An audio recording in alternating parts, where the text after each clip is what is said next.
125 प्रत्याशियों की सूची है, जिसमें से 50 महिलाएं हैं।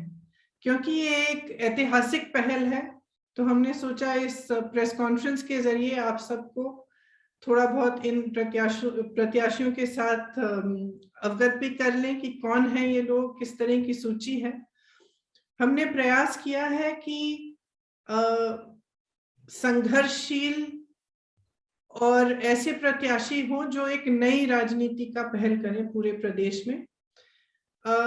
इसमें इस सूची में 40% महिलाएं हैं और 40% युवा भी हैं।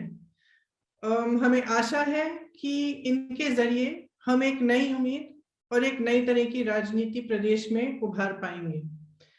जो महिलाएं हैं उनमें से कुछ पत्रकार हैं, एक अभिनेत्री भी है, कुछ संघर्षशील महिलाएं हैं जिन्होंने कांग्रेस पार्टी में रहते हुए सालों के लिए संघर्ष किया है। हमारी एक आध जिलाध्यक्ष भी हैं जिन्होंने बहुत अच्छा काम किया है।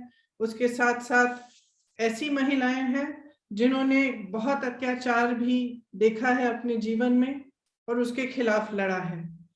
कुछ समाज सेविकाएं भी हैं जो अपने विधानसभा से लड़ना चाह रही थी, तो उनको भी हमने समर्थन दिया है और आगे बढ़ा है। ये हमारी उन्नाव की जो प्रत्याशी हैं, जो उन्नाव का बहुत बड़ा रेप का केस हुआ था, उनकी माता जी हैं आशा सिंह जी।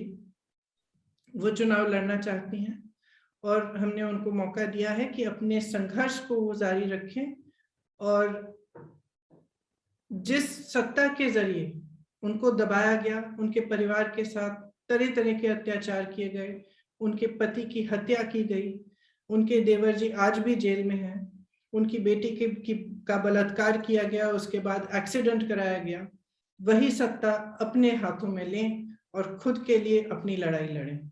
इसी तरह से सोनभद्र में जो आदिवासियों के साथ हुआ था, एक नरसिंहार आपको याद होगा कि हुआ था, जिसमें 13 आदिवासियों की मौत हुई थी। उस समय एक लड़का, आदिवासी लड़का था रामराज गोंड, जिन्होंने उनकी आवाज उठाई, उनके लिए संघर्ष किया।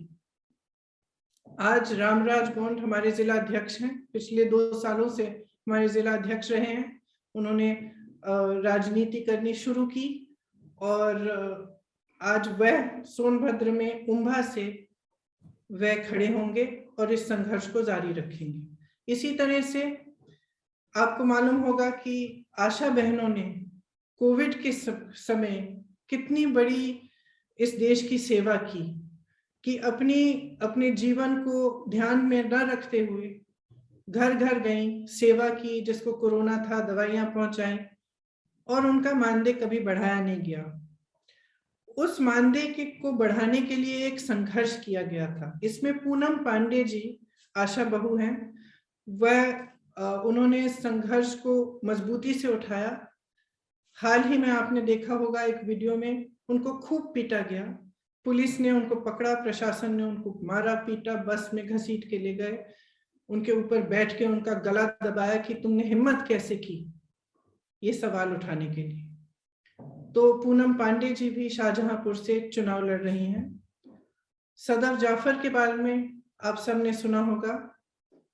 सदफ जाफर ने एनआरसी सीएए के समय बहुत संघर्ष किया, पुलिस उनको उठाकर ले गई, बेवजह उनको जेल में डाला। उनके 2 बच्चे अकेले घर पे थे, उनकी देखभाल के लिए कोई नहीं था, फिर भी सदफ ने खूब संघर्ष किया, आवाज उठाई। उसके बाद भी जब सरकार ने तमाम पोस्टर छपवा के प्रदेश की शहरों में लोगों के चेहरों की फोटोग्राफ उन पोस्टरों पे लगाकर उनके बारे में प्रशासन ने लिखा, तब भी सदफ जी का नाम उसमें था, फिर भी उन्होंने संघर्ष किया और वो पीछे नहीं हटे। तो मैं आपसे कहना चाहती हूँ कि जो हमारी सूची है वो एक नया संदेश दे रही है।